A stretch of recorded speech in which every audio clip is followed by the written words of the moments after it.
I tell you something. Oh. I'm sick.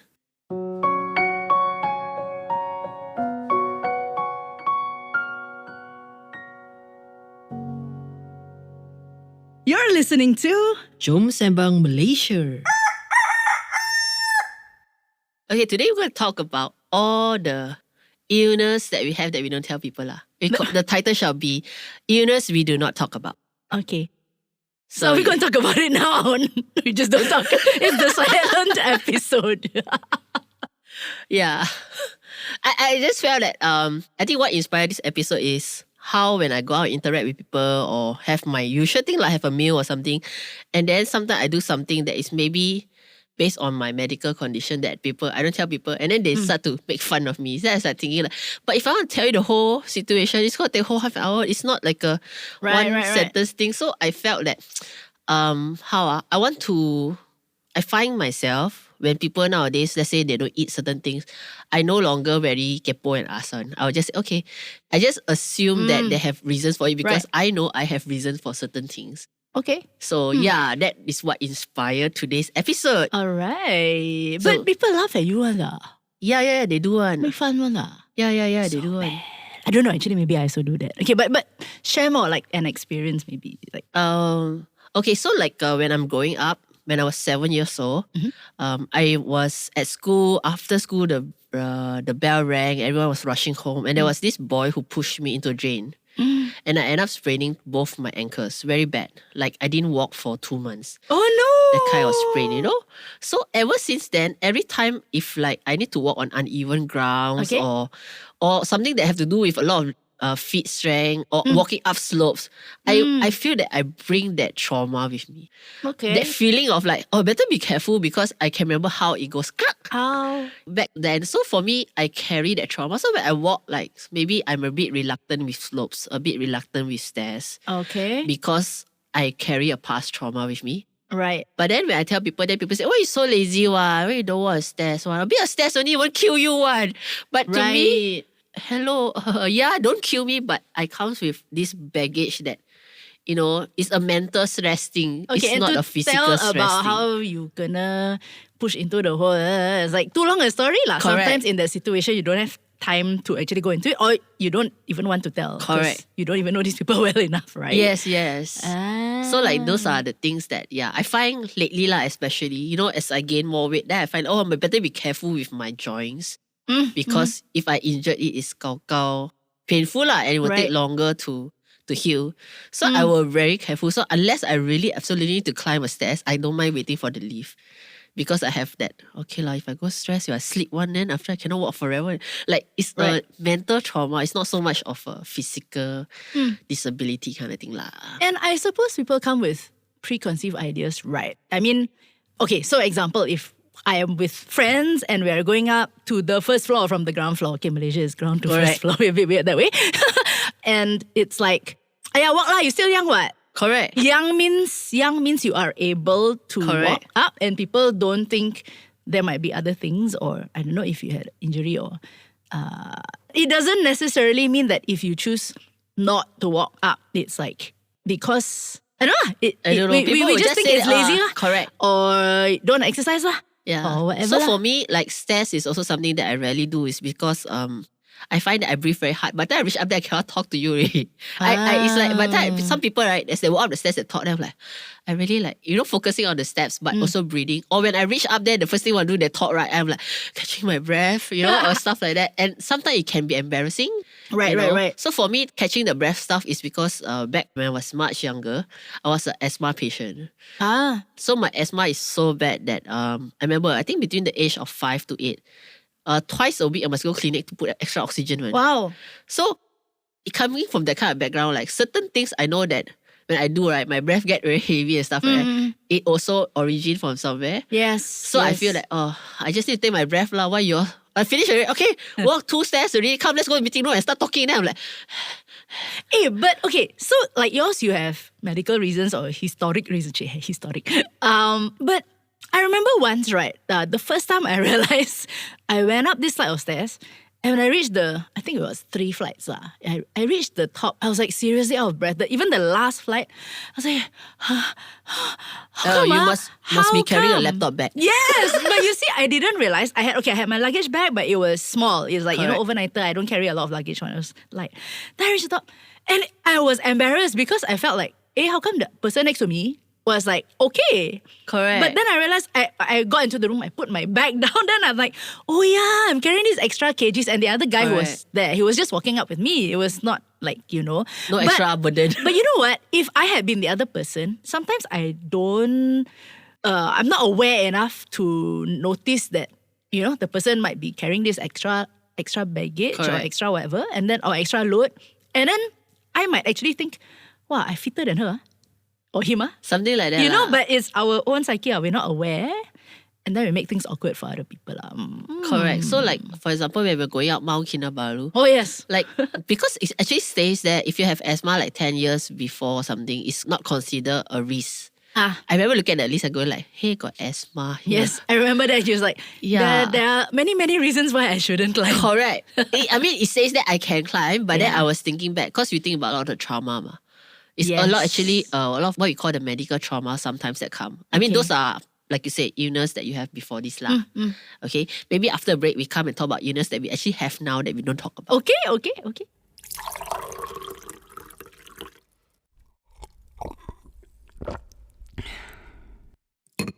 This episode is brought to you by Songs and Stories. What Songs and Stories does is it gives you the true life story of the people. Everyday people with everyday lives and how they got to where they are. So if you want to find out more, check out Songs and Stories on Facebook.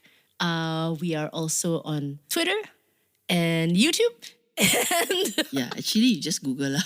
Yeah. Website songsandstories.com.my. Okay, coming back from the break, right? Maybe your turn to share. What? I don't know if you have lah. What illness do you have now that nobody knows? Now, woo. Okay, tell you the funniest thing lah. For the longest time, I thought I had gastric.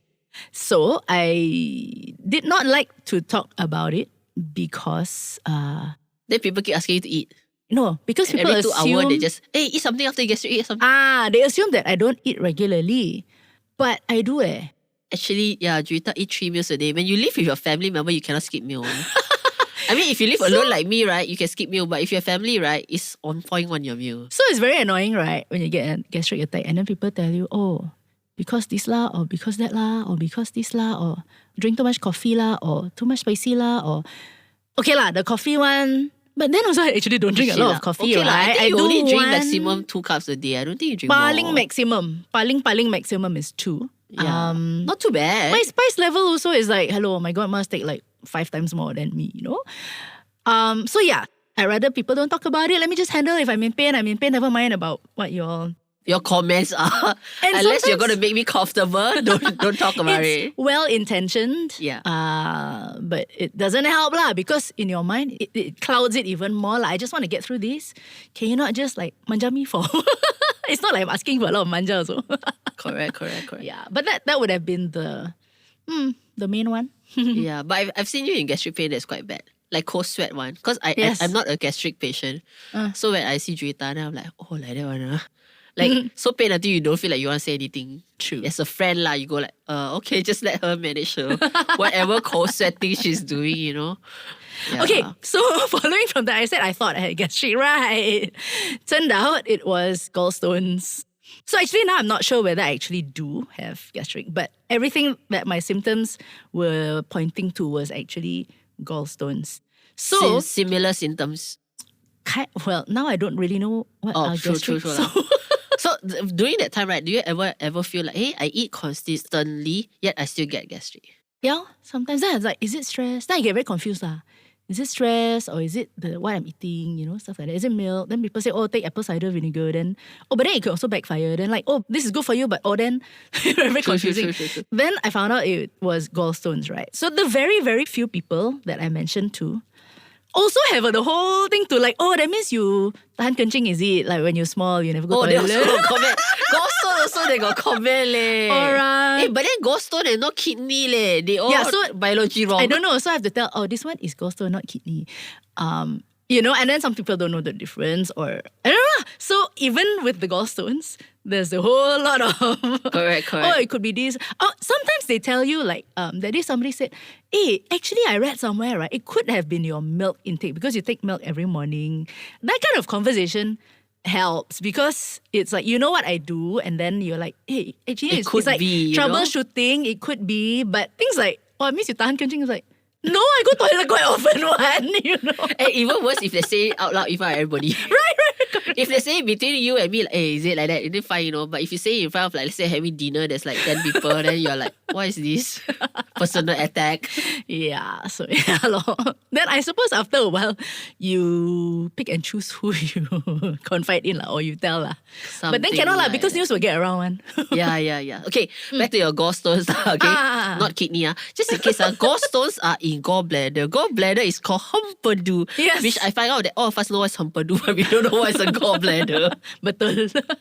Yeah, so after that, what happened? After that, I went to get it removed lah.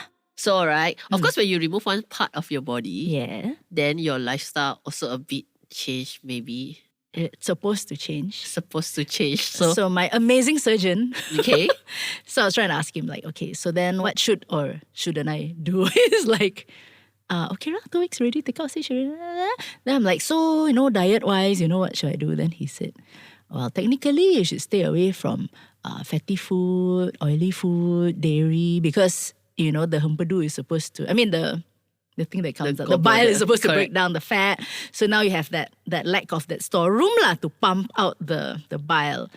Then he said, but it's not going to happen, right? So you just monitor lah. Like as long as it gives you no problem, then okay no. So recently, my brother got diagnosed with gout. Oh, okay. Okay, I think it's okay with me talking about it lah. Okay. So he kind of knows that, okay, who listens lah? Your podcast will listen, right? So it's okay. So he's diagnosed with gout, and it's new in the family. No one has gout before. Right. So the doctor gave him a list of things that say he cannot eat. I mean, not say cannot eat, minimize. Okay, don't eat too much lah. Correct. And then normally gout, they need to see exactly what's your trigger. So because he's first time diagnosed, so you need to go through a period of time. So he reads it, right? Then he comes back, Jay, cannot eat seafood anymore. Oh, cannot no. eat meat anymore. Cannot eat bean anymore. Then you what? And then, so now, right, when he goes out and eat, right, then you have my parents to go, this one don't eat, got this one don't eat. Oh, no. So he feel like before he eat again, his appetite always gonna broken by the people around him, you know. So yesterday we went out with our relative, my uncle, auntie, bash. We were just eating dim sum. So we were saying, okay, I don't eat hakao because it's prawns, fully prawns. But you can eat siomai lah, prawns and pork a bit. Maybe one piece instead of your regular 10 pieces or something like that. Okay. It's almost like he like prawns, so he can eat 1 kg, but now he can only eat 2 lah, maybe, you know. So just explaining that. Then start like everybody was like, you should eat this, you should eat that. And I was saying, Uncle, you have gout, is it? Why you thought like you have gout like that? And then everybody's an expert. Correct, but it ruins my brother's appetite lah. After what he said, I don't eat lah. I just eat noodle lah. Noodle safe first. Like, actually, it will ruin anybody's appetite lah before you eat and like. Correct, but things like what I call it, unseen illness. You don't go around see people like you see people like, okay, break your legs, then help her to sit, whatever. They're more like, they won't say, hey, why you walk until you break your leg? You know? But when you have somebody that cannot see one another, say, why you don't eat properly, don't eat carefully, now you gout lor. Yeah, and it's all your fault lah. Yeah, that kind of thing like, suddenly kena ni. But the thing is, even if you don't talk about it, let's say you don't eat, they say, why you don't eat prawn? Prawn very nice one. Yes, betul. And then you're like, I didn't give you trouble, why you give me trouble? Why you so fussy one? Why you so picky about food one? Exactly. Yeah, so actually that's something that I also experienced. Like, so coming out of the keyhole of laparoscopy, yeah, that's what it's called. So I was trying to be careful lah, right? So don't take so much oil at first, right? Then I'm like, I don't cook, right? So actually I really don't know whether the thing got oil or not. Correct. Unless I can see it on top, and it might be or it might not be because, So I ask question lah, like, hey, this one not more oily or that one more oily? Then they'll be like, why so, Yeah, a bit oily, just eat lah. Yeah, or like, so we went to eat banana leaf rice. I'm like, yeah, that's cool, right? But then I'm like, okay lah, the curry put little bit only lah. Then they're like so self-conscious or like Yeah, you like kena label or whatever just because, right? aku suka lah aku makan apa. I think Aku ada sebab. Yeah, I think that's come to the meal part. So like another part that I really struggle, like illness that I don't talk about is I sometimes have body BO. Okay. It's also actually I realized I only got a BO after I climbed Mount Kinabalu. Oh. There was one period of time where I always exercise for Mount Kinabalu. So when I started to actively exercise, I started to the glands sweat. got activated. Yeah. So even now that I'm not very active, right, since that experience, I find that a bit I sweat. And then my sweat can smell one. Okay. Before Mount Kinabalu, I don't have this issue at all. So even if I notice it, right, so I try to avoid stuff. Like for example, right, if I need to wait for someone under the sun for 5-10 minutes, it's not that I mind the sun. By the time you see me, I smell lor. So I will try to find a shade. Then people say, wow, Putri Lilin, you cannot under the sun. Then I'm like, walao. Like totally wrong assumption or judgment. Yeah. So I don't now I don't really. I see people there, I go like, if let's say they have certain reasons or do certain things, I just put at the back of my mind, I remind myself that, hey, they have reasons. There is a reason lah. Correct. I'm sure people don't suddenly do something for no reason lah, you know? Yeah. But that's the thing lah. I think we jump to conclusions a little bit too quickly. We're a little bit too judgmental to, sometimes. And I mean, that happens to me as well, right? Like, okay, so if I'm like, wow, person got BO, like, oh, that means, why cannot shower? But actually it's not that, right? Yeah, you don't know where the person like, has come from. Correct. Yeah. And BO is something that for me is like, after I shower, the first 10 minutes, if I'm not in a cool room, it will come one. Because it active sweating after shower, it try to replenish the skin with water or something like that. So it's really that bad. And I find that sometimes my friend will tell me, use a product lah. Okay? So I tried before. But I find that when I use product, it smells even worse because the BO makes it the product.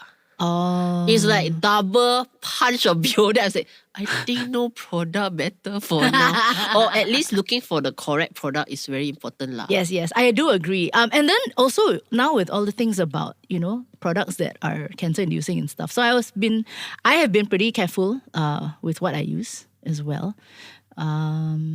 And then again if I go and buy, and then I'm sure if somebody saw what I bought, they'll be like, why buy so expensive one? But I suka lah. As long as it works. So for me, like BO, I've tried some products. And then they say use perfume. Perfume is the worst one. It smells good for 5 minutes, but then your perfume mixed with your BO, again, triple punch. So I feel like so far, maybe the safest is don't use or minimal using, and then try not to sweat so much. So I don't like stuff like, let's say, before production, I need to go and do a lot of labor work, move camera. But finally, I sit down, I want to take the car. I really can smell already. Can smell as well. Smell myself. Understand. But sometimes I realize what we wear also important. Yeah, so there's sometimes I wear a certain material that I'm like, okay, this one cannot sweat one. Yeah. Padahal it's supposed to be for sweat, but then it's like, okay, it's gonna make me smell terrible. So. Correct. Yeah. But these are some things that I find that maybe now that I'm going through it, or maybe I cannot judge so many times that I feel that I have a little bit more grace when I see other people. Like if people say, hey, I don't eat chicken. Okay. Like you don't go and like, why you don't eat chicken? Well, chicken's healthy for you. No, I don't have the energy for that because I find that the person might not need it and I don't want to spend the energy. So for me, practicing that. So with my brother lately, when he cannot everybody, then I'm a bit different. Like the other day, we actually had dinner. So he had fish head and stuff like that. So he took the fish head and eat. Then I didn't want to say anything in front of everyone. So after he got home in the car, then I said, okay, because now they got gout, maybe you should avoid fish head. Just eat the fish flesh, which is less toxin or whatever. Because fish head has all the brain the stomach, all there. I said, maybe the richness, so-called the richness of it. So I just told him, but I tell him like 1-to-1 at the back and not like if everybody, hey, you shouldn't eat fish cake. Then, spoil people's appetite. I think also the tone in which we tell, like, okay, so that one when you told you send voice message lah. Yeah, at the right? back So lah. he can hear your tone of voice. Yeah. Right? So sometimes I also text lah. But I will always say I just to let you know like that. I don't like, hey, you shouldn't have blah blah blah. Correct. Yeah. Because then it feels like you are scolding somebody, right? And nobody wants. Especially when the person is trying to figure it out. Yeah. Sometimes when you have a certain illness, you're also trying to figure out, and then you get all this input, judgment, then you're like, so stressful. But then, again, you don't feel like telling the world, hey, put a big label on the head. I have gout. Or I'm diabetes. Stop asking me to drink sugar or a bit sugar won't kill me, because there's this auntie who ordered ais kacang kosong. I first met there, I was like, ais kacang kosong? Means ais kacang kosong. That means got no sugar lah. That means no syrup, no nothing, but got all the kacang lah, the cincau lah, but just don't have the pink bandung and the brown sugar lah. But you see, all of us will be like, where got people eat ais kacang no sweet one? So she always said, but I want to jaga my sweet tooth thing, but I want to enjoy the dessert. So I really learned how to like, okay, Gina, everybody order the stuff, there is a reason. It's not like they purposely be funny and, be weird or something like that. Yeah. So I think the thing for us to learn is, before saying something, ask yourself lah, why am I saying this? Correct. Is it because you actually care? And if you care, then I think how you say, or maybe it can wait for a better time to approach it. I think for me, if especially things about like BO, if I was going to talk about it, I will be very careful about when I say it, who else is in the room. Hopefully nobody else. Otherwise, it's very private, right? And things like dandruff, for example, right? Sometimes it's I'm like, okay, this is awkward, right?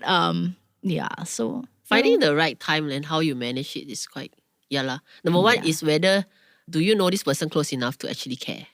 You cannot go like for someone you meet first time, auntie, why you don't eat sugar one? You cari pasal lah. Okay? But just now, Juita said the way she manages it. I remember there was one time we were doing a launch at Berjaya Times Square. Yes. And I had to park quite far. Then I had to carry a lot of things to go and set up everything. But I set up right, I already know I kind of smell. So I had to wear a jacket. I was like, siao this place, why am I doing this? Okay, it was like feel my BO coming out before it comes out, Okay. So what Juita did was she put me aside. I said, come lah, we go for a walk and try some free samples. Her way of telling me is like, go Body Shop, try a free sample, you know already lah. So yes, sometimes you can just do indirect way. So having said that, just be very considerate. I would say considerate and just don't jump to conclusion. Just understand that everyone has their own struggles. They don't have to tell you they have cancer. They can just go through life. You don't have to dig it out of them. And in the first place, after you dig out, you might feel bad. So don't make the situation bad. Just give people the benefit of doubt with whatever that they're doing in their life, what they eat, what they do, or whatever lah. Yeah, and if they're comfortable enough, they might tell you, or not. And that's also fine. That's why it's called illness we don't talk about. Yes. Jom Sembang Malaysia is hosted by two Malaysians who are passionate about Malaysian stuff. Stay tuned every week for a brand new Sembang session with Cerita Suito and Gina Yap Layung. Today's episode is recorded at Studio 2105. Remember to click like and subscribe for the brand new episode next week.